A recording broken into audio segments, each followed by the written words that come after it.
کیسے محبوب و باکمال خطیب کو دعوت سخن دینے جا رہا ہے، جن کی تقریر عوام و خواص، لکھے پڑھے اور بے لکھے پڑھے ہر طبقے میں بڑے ذوق و شوق سے سنی جاتی ہے۔ آپ کو علوم شریعت کے ساتھ ساتھ ملک کی سیاسی، سماجی اور مذہبی صورتحال پر اللہ رب العزت نے بڑی بصیرت عطا کی۔ میری مراد محسن الامت حضرت اقدس مولانا شاہ مفتی محمد عبداللہ صاحب پوری نور اللہ مرقدہ کے محبوب اور ان کے تربیت یافتہ حضرت مولانا ابو طالب صاحب رحمانی دامت برکاتہ رکن آل انڈیا مسلم پرسنل اللہ بورڈ ہے۔ میں حضرت والا سے بڑے ادب و احترام کے ساتھ اس شعر کے ساتھ درخواست کر رہا ہوں، میرا پر کترنے والے تجھے کیا پتہ نہیں ہے، میرا پر کترنے والے تجھے کیا پتہ نہیں ہے، تیری قیدیوں کی زد میں میرا حوصلہ نہیں۔ جو حضرات کھڑے ہیں سے درخواست کر بیٹھ جائیں۔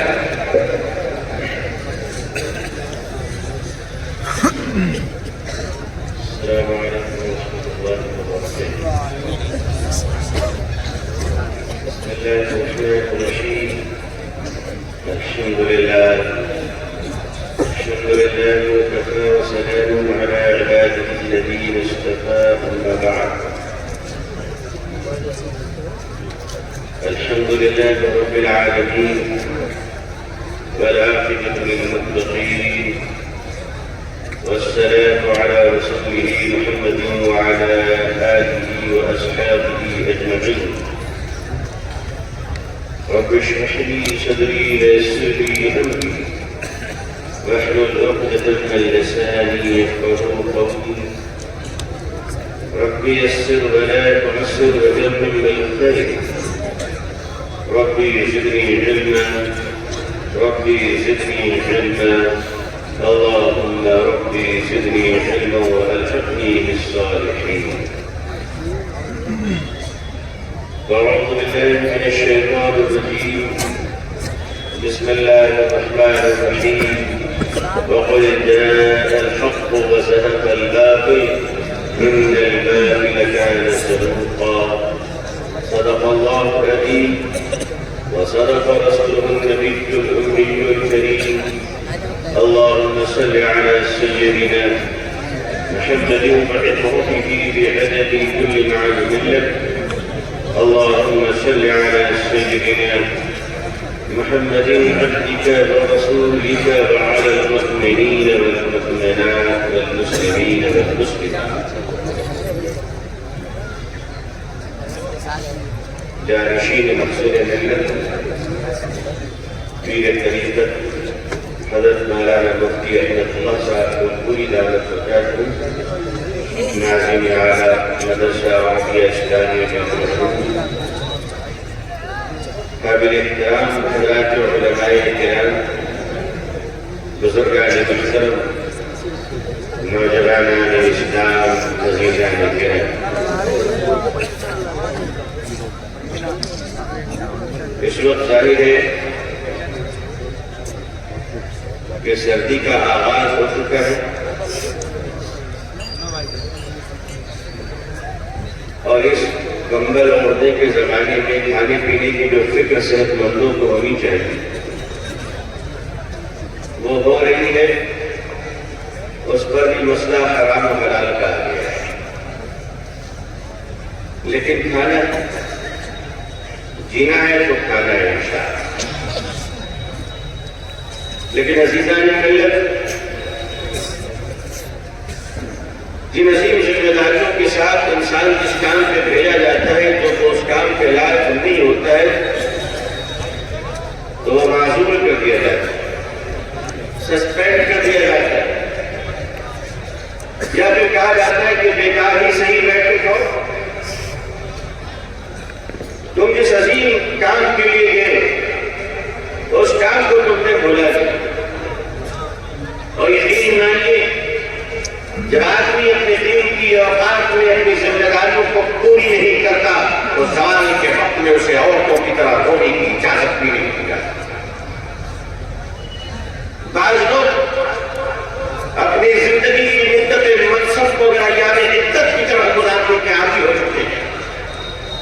ایسی قوم اور ایسی جماعتوں کے ذہنوں میں وہ انقلاب لانے کی ضرورت ہے، اور انقلاب سکھانے سے نہیں، کپڑے جب گندے ہو جاتے ہیں تو خشک کو نہیں صابن کی ضرورت پڑتی ہے۔ گندے کپڑوں میں عطر نہیں لگائے جاتے بلکہ اچھے سرف سے پہلے اس کی دھلائی کر کے اسے چمکایا جاتا ہے۔ ہو سکتا ہے کہ عطر کام نہ کر رہا ہو، ہو سکتا ہے کہ خوشبوئیں کام نہیں کر رہی ہو، مارکیٹ میں کوئی برانڈیڈ سرف نکالے جا رہے ہیں، کچھ اچھے ڈٹرجنٹ پاؤڈر اور صابن بھی آ رہے ہیں۔ امت مسلمہ اس سے پہلے کہ صابن کی جگہ لانڈری کے کیمیکل ڈالنے کی تیاری کر دی جائے، بہتر ہے کہ تم اپنے آپ کو خاندان کی تنگ گلیوں سے گزرنے کے بجائے اپنی وسیع شاہ تیار کرو جس راہ کے لیے تم اس دنیا میں بھیجے گئے۔ ہماری گلیاں اتنی تنگ نہ ہو جائے، ہمارے دل کی دنیا اور ہمارے ذہن کی گلیاں اتنی تنگ نہ ہو جائے، ایک طرف سے ایک مرد گزر رہا ہو اور دوسری طرف سے عورت، تو تنگی اتنی ہے کہ درمیان میں صرف نکاح کا ہی معاملہ باقی رہ جاتا ہے۔ عزیزان ملت، ایسی تنگیاں ہمارے اندر آ چکی ہیں، اتنا سکڑ کے ہم چلے جا رہے، کیا ہو گیا مسلمانوں تم لوگوں کو؟ کہاں چلے گئے تم؟ اس دنیا میں ہو، قرآن کی ذات کو تم نے پڑھا ہے اور بار بار پڑھا ہے، ہم نے بھی پڑھا ہے اور آپ نے بھی پڑھا ہے کہ اللہ نے کہا حق آیا باطل گیا، اور بے شک باطل تو ہوتا ہی ہے جانے کے لیے۔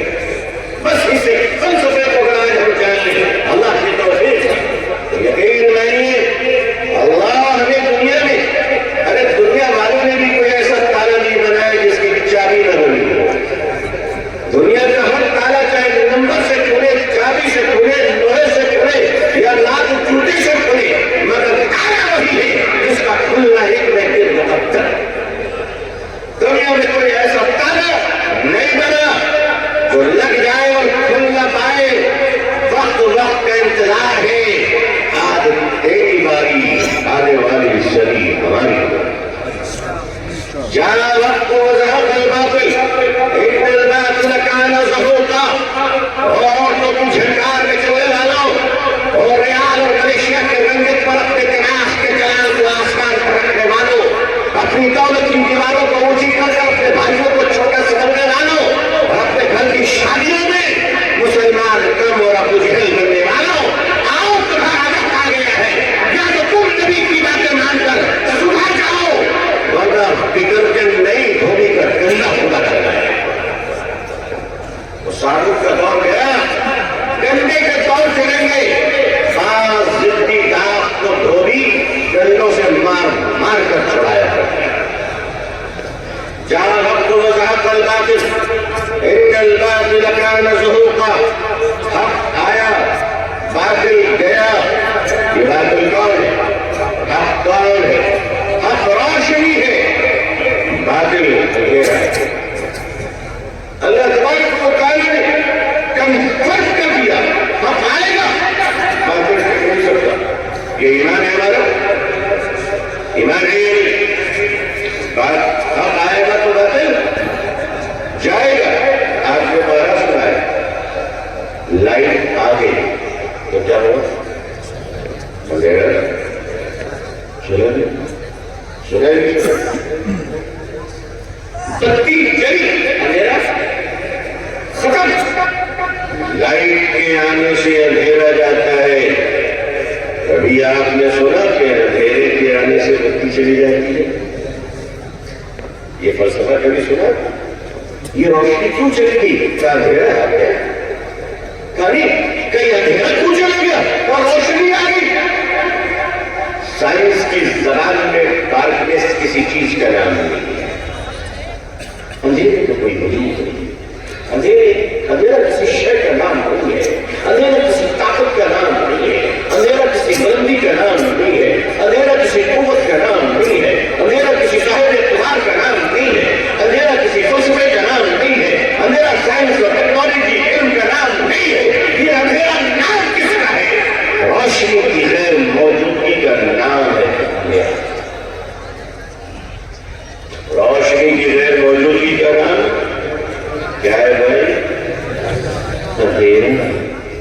قرآن کیا کہہ رہا ہے؟ چار حق وزاق الباطل، حق آیا تو باطل گیا. تو اگر روشنی نہیں ہے تو اندھیروں کا راج ہے یہ. سن مسلمانوں، باطل کی کوئی قوت نہیں ہے، باطل کی کوئی طاقت نہیں ہے، باطل کی کوئی ہمت نہیں ہے، باطل کی اوقات نہیں ہے، باطل کی ضرورت نہیں ہے. پھر باطل نام کس کا ہے؟ حق کی غیر موجودگی کا نام باطل ہے. جب حق نہیں رہے گا تو باطل کا بول بالا ہوگا. شیروں کو جنگل سے نکال دو، بندر بھی جنگل کا مہاراجا بن سکتا ہے. مگر جیسے شیر آئے گا پہلے اب تو اس کے بعد پہلے دے چکے تھے. ڈومری کو پوچھیے تو مدد پہنچایا کیا؟ جانی دشمن ہمارا. باطل کی اپنی کوئی طاقت نہیں ہے. حق کمزور ہوتا گیا، باطل مضبوط ہوتا گیا. اگر چاہتے ہو کہ باطل کا دھیرا مٹ جائے تو حق کے اجالے کو روشن کر دو. عزیزان ملت،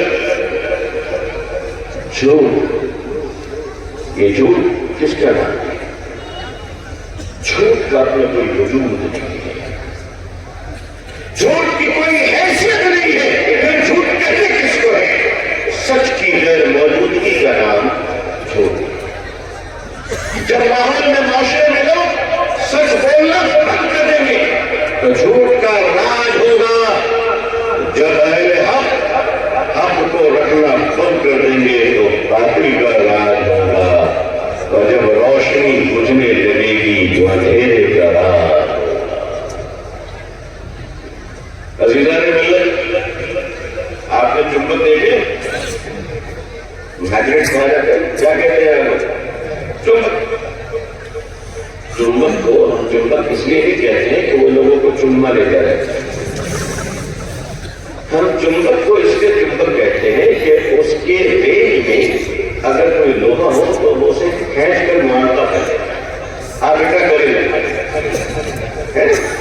چمبک کا کام کیا ہے؟ لوہے کو کھینچنا. لوہے کا کام کھینچنا نہیں ہے. میگنیٹ کا کام اس میں کشش ہوتی ہے اور وہ لوہے کو اپنی طرف کھینچ دیتا ہے. اب توجہ فرمائیے، 1 کلو گرام کا میگنیٹ، 1 کلو، اور اس کی رینج میں لوہے کے 10-10 گرام کے ٹکڑے رکھے ہوئے. کیا ہوگا؟ کیا ہوگا؟ ارے بھائی وہ سارے لوہے کے ٹکڑے آگے چپک جائیں گے. آپ کو تو بہت ہی سیدھے آیا. مجھے تو آپ لوگوں سے یہ پوچھنا چاہیے کہ جاپان والے کیلا کا کے چھلکا کیا کرتے ہیں؟ تو بڑی مشکل سے آپ کہیں دیکھ لیتے ہیں. آپ سمجھیں گے جاپان میں بھی تحقیق کرتا ہو جاتا ہے. ارے کچھ نہیں کچرے کے ڈر سے ڈال دیتے ہیں. چھلکا کوئی جیب میں لے کے بھولے کی چیز ہے کہ مکہ سے آیا ہوں. 1 کلو چمبک کے رینج میں اگر چھوٹے چھوٹے لوہے کے ٹکڑے ہو تو بتاؤ لوہا سب اٹھ کر آ کر چمبک سے چپک جائے گا کہ نہیں چپک جائے گا؟ تو کھینچنے کی طاقت اس میں ہے، میگنیٹ میں. لوہے میں تو نہیں ہے لیکن وہاں آ گیا. اگر یہ کام الٹا ہو جائے، چمبک 10-10 گرام کے اور لوہا 1 کلو کا ہو تب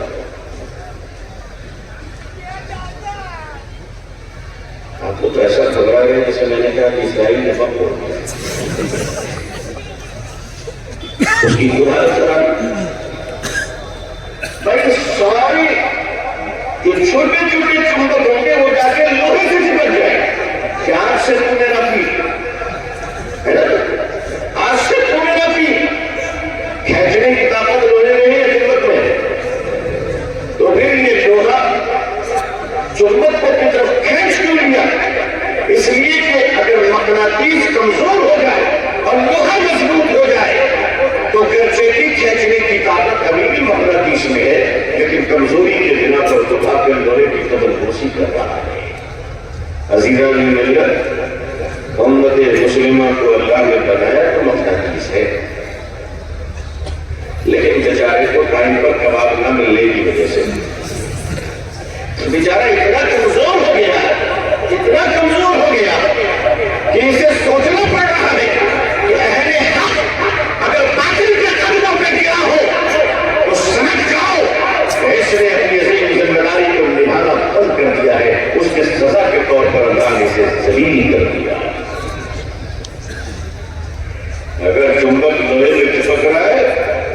یہ اس کے لیے عزت کی بات نہیں ہے، ذلت کی بات ہے۔ اگر اگر اپنی شناخت، اپنی آئیڈینٹی اور اپنی قوت اور اپنے روب اور دبدبے کو اور ایمانی حرارت کو اگر قائم نہ کر سکے تو پھر مسئلہ کلیہ واضح ہے کہ داعی یا تو دعوت دینے والا ہوگا، اور اگر اس کے دعوت دے کر لوگوں کو اپنی طرف متاثر کرنے کی صلاحیت نہیں ہوگی تو وہ مدعو بن جائے گا، وہ لوگوں کی طرف چلا جائے گا۔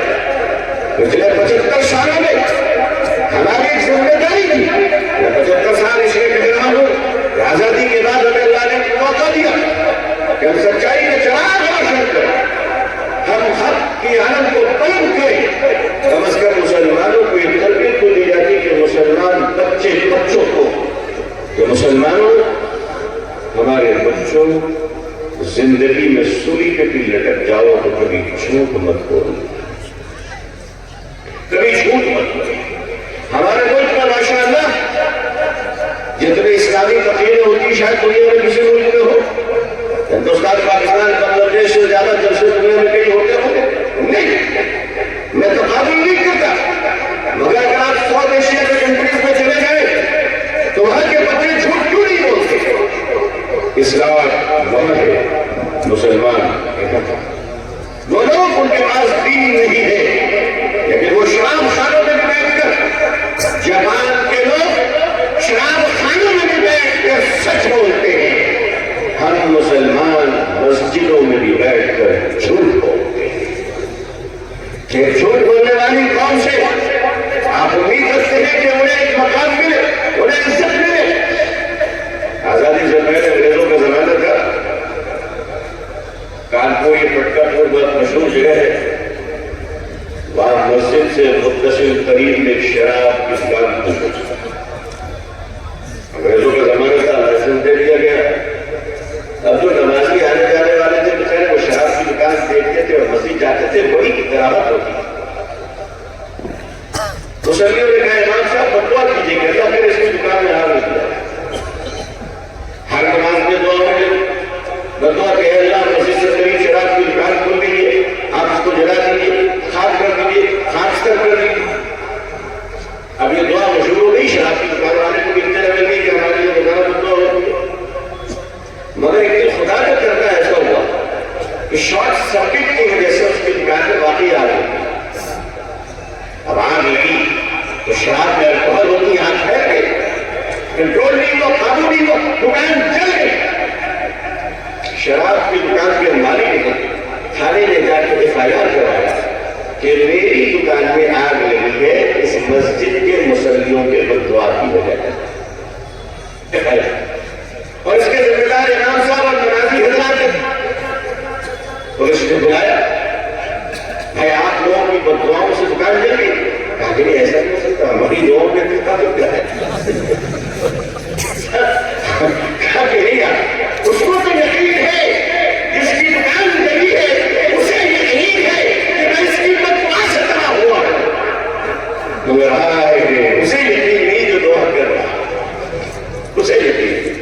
عدالت میں لوگوں نے گواہی دیا حضور ہماری دعاؤں سے کچھ نہیں ہوا، آپ اطمینان رکھیں ہماری دعاؤں سے کچھ نہیں ہوا۔ جج کہہ رہا یہ پہلا موقع ہے کہ جسے دعا نہیں آتی اسے تو یقین ہے، اور دعا کرنے والی جماعت کو خود اپنی دعاؤں پہ یقین ہوتی ہے۔ مسلمانوں، اگر آپ کسی ایسے راستے پر چل رہے ہیں جہاں پتھر ہے، اوبر کھابڑ ہے، بڑی بڑی گٹیاں ہیں، تو زیادہ گھبرانے کی ضرورت نہیں، ایک اچھا جوتا پہن کے اس پر چلا جا سکتا ہے، لیکن سڑک اچھی ہے، جوتے اچھے ہیں، اور جوتے کے اندر اگر چھوٹی سی بھی کنکری آ جائے تو اچھی سڑک پر اچھے جوتے پہن کر بھی سکون کے ساتھ نہیں چلا جا سکتا۔ دنیا کا ماحول کتنا بھی بگڑ جائے، اگر ہم نے اپنی نسلوں کی تربیت ٹھیک سے کر لی تو ہم اس دنیا کے خاندار راہوں کو انشاءاللہ ایک دن فتح کر سکتے ہیں، مگر پوری قوت و سلطنت کے ساتھ، بادشاہت کے ساتھ، پیٹرول اور ڈیزل کے سمندروں کے ساتھ، سونے کے پہاڑوں کے ساتھ، عزت توحید کے ساتھ، پوری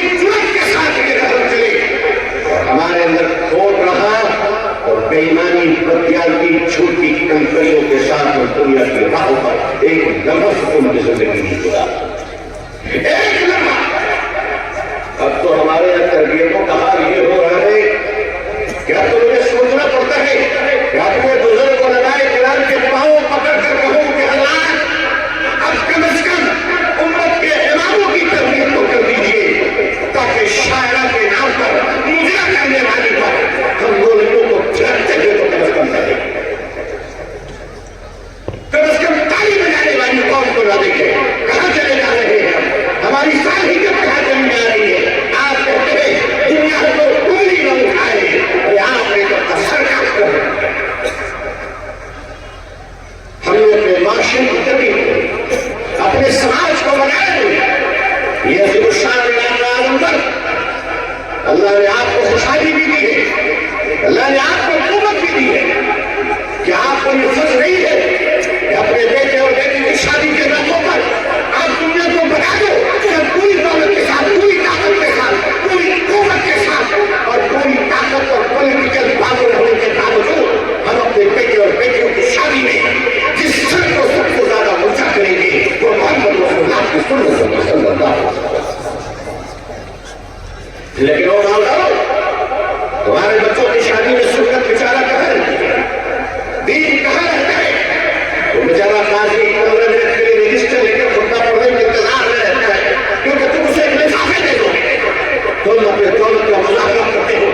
یاد رکھنا، اس کلکتے سے لے کر بمبئی تک کئی لاکھ مسلم بچیاں جوانی کی دہلیز پر پہنچ چکی ہے، 25 سال کے لیے ہو کر ایک معمولی اور جھکے ہوئے کپڑوں میں ٹریفک سگنل پر بھیک مانگتی ہے، اور لڑکائی نسلوں سے آوارہ پردوں کو نگاہیں ان بچیوں پہ پڑتی ہے، ان کے ماں باپ معذور ہیں، جس قوم کی جوان بیٹیاں غربت کی وجہ سے شادی کے بجائے بھیک مانگتی ہو، اگر اس قوم کا مالدار اپنی بیٹی کی شادی میں پیسے اتار کر لوگوں کو کھلاتا ہے اور اپنے نام و نور کو اپناتا ہے تو دین کو چاہیے ہمیں سے مالدار پڑا۔ جس قوم کے چھوٹے چھوٹے بچے اپنی غربت کی وجہ سے راستے میں بیٹھ کر پنچر کی دکانوں میں کیوں پہ ہوا بڑھتے ہیں، اس قوم کا کوئی چودھری اپنے پر ناز کرتا ہے اپنی گاڑی اور گھوڑوں پر، تو شرم آنی چاہیے، اس لیے کہ جس قوم کا مسلمانوں کا اس وقت ہر چوتھا آدمی، ہندوستانی مسلمانوں کا ہر چوتھا مسلمان، میں بڑی ذمہ داری سے یہ بات کہہ رہا ہوں اور میں چاہتا ہوں کہ میری گفتگو اور باتوں کے تیر و نشتر کچھ حساس اور غیرت مند لوگوں کے دل میں لگ جائے۔ میں اس ملک کا شہری ہوں، اس کا ہر چوتھا مسلمان یا تو غریب ہے یا بھیکار ہے۔ ہمیں سے دیتے میں اچھا کھانا اور پہننے کے خلاف نہیں، آپ اپنے بچوں کو اچھا رکھیں، اپنے مکانوں کو اچھا بنائیں، گھر میں اے سی لگائیں، میں اس کے خلاف نہیں، اللہ آپ کو اور عطا فرمائے۔ میں کہنا یہ چاہتا ہوں کہ حد سے آگے بڑھ کر اگر پھٹانی کرو گے اور دکھاوا کرو گے تو توڑ ہی رہو گے اللہ کی طرف سے، مٹا ہی رہو گے اللہ کی طرف سے، اس لیے کہ اللہ کو غرور پسند نہیں ہے، اللہ کو تکبر پسند نہیں ہے۔ آپ اپنے عظیم الشان علاقے میں چھوڑ دیجیے، آپ کو ہندوستان کی خبرگیری کرنے کی آپ کو کوئی ضرورت نہیں، اس سے کوئی مطلب نہیں۔ کلکتہ، بمبئی، دلی، مدراس، بنگلور، حیدرآباد کے مسلمانوں کا کیا چھوڑ دیجیے، آپ اپنے حالات اپنے گھر کی خبر دیجیے۔ ایک مالدار بھائی نے غریب بھائی کو کچھ توڑایا ہے، ذرا مل کر اس کے دلوں کو تو ملا دو، مسلمانوں اس کے دلوں کو تو ملا دو۔ بھائی بھائی لڑ رہا ہے، آپ کے وزن شان ادارہ شرمی اکیڈمی جیسے ایک مدت تک لوگوں کی تشریح کو بتائی، وہ آپ کو سکتے تھے جس پر مولانا علی نے نبی اللہ علیہ جس کو ناز کیا ہوا؟ آج اس کی عظمت رفتہ کو اگر آپ واپس نہیں آئے گے تو آپ کو حق نہیں ہے کہ آپ سر اٹھا کر ہندوستان کو بات کر سکتے، آپ کو حق نہیں۔ اگر آپ نے آپ کی گولی سے آپ کا بھائی مارا گیا ہے، آپ کو ادھیکار نہیں ہے کہ آپ اتحاد مسلم پر گفتگو کرو۔ شرم آنی چاہیے ہمیں۔ کب آئے گی ہمارے اندر یہ طرح؟ کب آئے گی ہمارے اندر یہ قوت؟ کب ہم جھوٹ بولنے سے اشترائی پر توبہ کریں گے؟ اپنے محلے اپنی مسجدوں میں بیت المال قائم کیجیے اور اپنے پیسوں کو اپنے بیت المال میں جمع کیجیے اور اس نیت سے جمع کیجیے کہ کم از کم اس مسجد کے رینج میں آنے والے مسلم گھروں کوئی آدمی بھیک نہ مانگے انشاءاللہ۔ ایک بیوہ عورت برقع پہن کر باہر بھیک مانگتی ہے، ہمیں غیرت نہیں جاتی؟ ہماری مسجدوں میں کوئی مجبور اعلان کرتا ہے، بڑا ہو کر بھائیو میری بیٹی کی شادی ہے، میری مدد کرو۔ مسلمانوں یہ نوبت آ گئی ہماری ہے کہ ایک بوڑھا آدمی اپنی بیٹی کی شادی کے لیے تمہارے سامنے بھیک کے لیے ہاتھ پھیلا رہا ہے۔ جس اسلام نے بھیک کو کچل دیا کہ اسلام بھکاری نہیں، اسلام کو ایماندار کاروباری تیار کرتا ہے۔ یہ زکوٰۃ کا نظام کس لیے تھا؟ یہ زکوٰۃ کس لیے فرض کی گئی؟ تاکہ مسلمانوں کی غریبی ختم ہو جائے، تاکہ مسلمانوں کی بدحالی ختم ہو جائے۔ ہر بات پر میں یہ چل رہی، بارش ہوئی تو چلتا، آندھی آئی تو چلتا، آگ لگی تو چلتا، سیلاب آئے تو چلتا، غریبی آئے تو چلتا، جانا آئے تو چلتا۔ کب بند ہوگا یہ چلتا؟ کب بند ہوگا؟ یہ پیسے کیا کر رہے ہیں ہمارے؟ مسلمانوں اپنے پیسوں کی حفاظت کرو، غریبی اس طرح ختم نہیں ہوگی۔ اپنی مسجدوں میں بیت المال قائم کرو اور طے کرو 40 گھر آگے، 40 گھر پیچھے، 40 گھر دائیں، 40 گھر بائیں، تمہارے 160 مسلم گھروں میں اگر کوئی بیمار ہے تو مسجد اس کو وظیفہ دے۔ اگر کوئی معذور ہے آپ اس کا علاج کروائیں۔ اگر کوئی غریب لڑکی نکاح کے لیے ہے آپ اس کے اخراجات کو برداشت کریں۔ اگر کوئی مغرب بچہ اپنی غربت کی وجہ سے ڈراپ آؤٹ کر رہا ہے تو اس سے اچھی اور اعلیٰ تعلیم دینے جانے کی ذمہ داری اس مسجد کمیٹی کے بیت المال کی ہوتی ہے۔ آپ کے نظام کو قائم کیجیے انشاءاللہ اس ملک میں، اپنے پیسوں کی حفاظت کو کیجیے، پھر دیکھیے اگر یہ نظام چل پڑا اور ہم نے بھی ماننے والوں کی سرگوبی کی اور بھکاری کو بھارت اور دیش بنا دیا کہ کوئی مسلمان بھیک نہ مانگے۔ آج تو ایسا ہو گیا ہے کہ دوسرے بھی بھیک مانگتے ہیں تو وہ بھی ٹوپی پہن لیتے ہیں کیونکہ جانتے ہیں کسی ٹوپی میں بھیک نہیں ملتی۔ ہم نے اس شاہی لباس کو کیا آئیڈینٹی دیتے ہیں، اس رومان کو ہم نے کیا پہچان دے دی ہے؟ اگر بھیکاری کو سراج نے بنا لیا اور پورے ہندوستان کی بات میں آپ سے نہیں کرتا، آپ صرف ایک مسجد کے علاقے میں اپنے علاقے کی خبر لے لیجیے، انشاءاللہ 5 سے 10 سالوں میں ہندوستان کا مسلمان غریب نہیں ہوگا بلکہ بھارت کے ٹوٹے ہوئے راستوں کو بنانے کے قابل ہوگا انشاءاللہ۔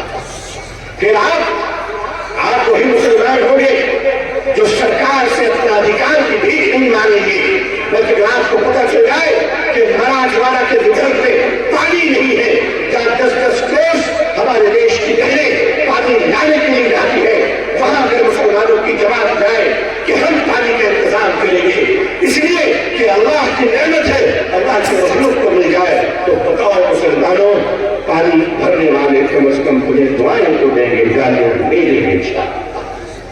کرنے والے کام جب نہیں کرتے ہیں تو بیٹھ کر رونا پڑتا ہے، رونے والی قومیں اللہ کے سامنے رونا بہت افضل ہے۔ تنہائیوں میں روئیے، صحابہ کرام کے انقلاب کیوں آیا؟ نبی کریم صلی اللہ علیہ وسلم کے عظیم تربیت کا معجزہ اور آپ کے اقتدار تھا کہ آپ کے صحابہ کو اس قابل بنا دیا۔ سیدنا حضرت عمر فاروق رضی اللہ تعالیٰ عنہ اپنے دوست کے ساتھ سواری میں جا کر مدینے کے باہر پہنچ گیا۔ آپ نے دیکھا ایک شخص بوڑھا ہے، بھیک مانگ رہا ہے۔ ہم اسلامی تاریخ بیان کرتی ہے، کم از کم ایک جگہ تو چراغ جلانے کے قابل ہو جائے۔ آپ نے دیکھا ایک بوڑھا ہے اور وہ بھیک مانگ رہا ہے۔ سیدنا عمر فاروق رضی اللہ عنہ کی غیرت ایمانی اور آپ پیچھے اتر گئے سواری سے اور اس شخص کے پاس فرمایا تمہارا نام کیا ہے؟ اس نے اپنا نام بتایا، نام سے ظاہر ہوا کہ وہ یہودی ہے۔ چلیے پھر حضرت عمر کو خیال آیا کہ یہودی ہے لیکن ہمارا شہر ہے، ہمارے پاس رہتا ہے، اسلامی حکومت کا ناگرک ہے، بھیک کیوں مانگ رہا ہے؟ غیرت ہے۔ آپ اس سے پوچھیں کہ تو کچھ کرتے؟ اس نے کہا میں ریٹائر ہو چکا ہوں۔ حضرت عمر نے فرمایا کہ تمہیں بڑھاپے میں اسلامی بیت المال سے پینشن بھی نہیں تھا؟ اس نے کہا بالکل پینشن تو ملتی ہے۔ دیکھیے اس یہودی بوڑھے کو اسلامی بیت المال سے پینشن ملتی ہے۔ حضرت عمر نے فرمایا رضی اللہ عنہ اس نے کہا میرے لیے تو کافی. کیا میں بیٹی ہوں تو وہ یہودی کہنے لگا کہ ہمیں جو اپنے جان مال کی حفاظت کے لیے اسلامی گورنمنٹ کو ٹیکس دینی پڑتی ہے، اس ٹیکس ہمارے پینشن کے پیسے سے پورا نہیں ہوتا. وہ ٹیکس دینے کے لیے میں بھیک مانگ رہا ہوں. حضرت سیدنا عمر فاروق رضی اللہ عنہ اس نے پہچانا نہیں کہ عمر ہی ہے. کہا ٹھیک ہے کر دو، آ جانا. بیت المال میں آنا اور ملاقات کرنا میں نہیں رہوں گا. مجلس شورا لگی ہوئی تھی، وہ بوڑھا یہودی پہنچا. اس نے دیکھا کہ جو اہم کرسی میں بیٹھے ہیں یہ وہی ہے جو کل ملے تھے اور ان کا نام عمر ہے. حضرت سیدنا عمر فاروق رضی اللہ عنہ نے انہیں شروع سے فرمایا کہ جو شخص جوانی بھر کمایا ہو اور کما کر ہمیں بھی دیا ہو وہ بڑھاپے میں ٹیکس ادا کرنے کے لیے بھیک مانگے، میں سمجھتا ہوں کہ یہ اسلامی شریعت کو کبھی پسند نہیں آ سکتا. صحابہ نے آپ کی رائے کو قبول فرمایا اور آپ نے اسی دن فیصلہ فرمایا اسلامی حکومت میں رہنے والا مسلمان یا غیر مسلم جب بوڑھا ہو جائے تو اسے ٹیکس نہیں دینا پڑے گا، تاکہ بھیک مانگنے کے رواج کو ختم کیا جائے. اسلامی حکومت میں چھوٹے بچوں کے دودھ کے پیسے، اس کی پرورش کے پیسے ماں کو دیے جاتے تھے. اسلامی حکومت میں بچوں کی تعلیم مفت ہے اور تمام ناگرک کی صحت اور علاج مفت ہے. ظاہر سی بات ہے بچے ہمارے سماج کی طاقت ہے. آج تو بیبی فوڈ سب سے مہنگے ہوتے، بچوں کے کپڑے لانے جائیے وہ بہت زیادہ مہنگے ہوتے، بچوں کے کھانے لینے جائیے بہت زیادہ مہنگے ہوتے. جس سماج کے بچے سسک جائے اور جس سماج میں اپنے بچوں کو پالنے کے لیے باپ کو رشوت دینی پڑے، سوچ جائیے کہ وہ کم سن کا مال کھانے والا وہ بچہ اپنے دیش کا کیسا ناگرک بن سکتا ہے، وہ کس طرح کو جائے گا. تو ہم کم از کم مسلمان ہونے کی حیثیت سے یہ طے کریں کہ ہمارا سماج بھکاری مفت سماج ہوگا انشاءاللہ. بڑا کمال سمجھتے ہیں جمعے کی نماز پڑھ کے نکلے بس نکالا اور 10 کا نوٹ مارتے ہوئے چلے کہ ہم سے بڑا حاکم چاہیے کوئی. آپ نے سخاوت نہیں کی ہے، آپ نے بھکاریوں کو بڑھاوا دے کر سماج میں زلزلہ. یہ وہ پیشہ بھکاری ہے کہ آج اگر آپ 1 لاکھ روپے دے دو گے تو 1 لاکھ روپے کو رکھ کر دوبارہ پھر وہی آگے بیٹھ جائے، دوبارہ وہی بناتے بیٹھ جائے. بھکاریوں کو پرموٹ نہ کیا جائے، اس سے دیش کا بھی نقصان ہے، سماج کا بھی نقصان ہے، ہمارا پورا معاشرہ سماج ہوتا چلا رہا. اگر ایک بیوہ خاتون برقع پہن کر بچوں کے ساتھ مسجد کے دروازے پر بھیک مانگتی ہے تو وہ تنہا نہیں بلکہ پورا معاشرہ ضرور ہو گیا ہمارا کہ ہماری بیٹی اپنی بھیک مانگنے کے دروازے پر کیوں آئی. کیا ہمارے چوچے ہمارے نخرے کم نہیں کی جا سکتے؟ عزیزان ملت کچھ ہمت کیجیے اور سنیے. اب شکایت کا وقت نہیں ہے، اب اپنے احتیاط کے ساتھ اپنی تربیت اور اصلاح کا وقت ہے. رات کے اندھیرے تقریروں سے نہیں دور ہوا کرتے، چراغ جلانے سے دور ہوا کرتے. ہمیں اور آپ کو یہ طے کرنا پڑے گا کہ ہم اپنے مسجد کے دروازوں کو اور ہمارے تمام اداروں کو بھکاریوں سے پاک کیسے کرنا ہے تاکہ ہمارے سماج میں حق طاقت جو مستحق ہے اس پر چیزیں پہنچ جائیں. ہمارے اکابر علماء کرام کو اس پہلو پر سوچنا آنے والے وقت کے لیے بہت ضروری ہے. میں یہ بات شاید نہیں کہہ سکتا ہوں، ایک پوری جرأت کے ساتھ کہہ سکتا ہوں کہ اب وہ وقت آ گیا ہے کہ مسلمانوں تم مدرسوں کو چندہ اگر 1000 روپے دیتے ہو تو اب 2000 دو، 2000 دو، مگر خدا کے واسطے اب زکات کے پیسے دو. اگر دینا ہے تو فریش بات ہے انشاءاللہ. وہ جو 97% پیسہ بچا کے رکھا ہے وہ کس نے رکھا ہے؟ مدرسے کو زکات سے، غریبوں کو زکات سے، مریضوں کو زکات سے، قیدیوں کو زکات سے، بھکاریوں کو زکات سے. دنیا کا سارا دھندا 2.5% سے رکھ گیا اور یہ سارے 97% آپ نے کس لیے رکھا ہے؟ اپنی جوان بیٹی کے پردے کا کیک کاٹ کر کھانے، اپنی بچوں کے شادی میں اڑانے کے لیے. زکات کے پیسوں سے غریبوں کی مدد کیجیے.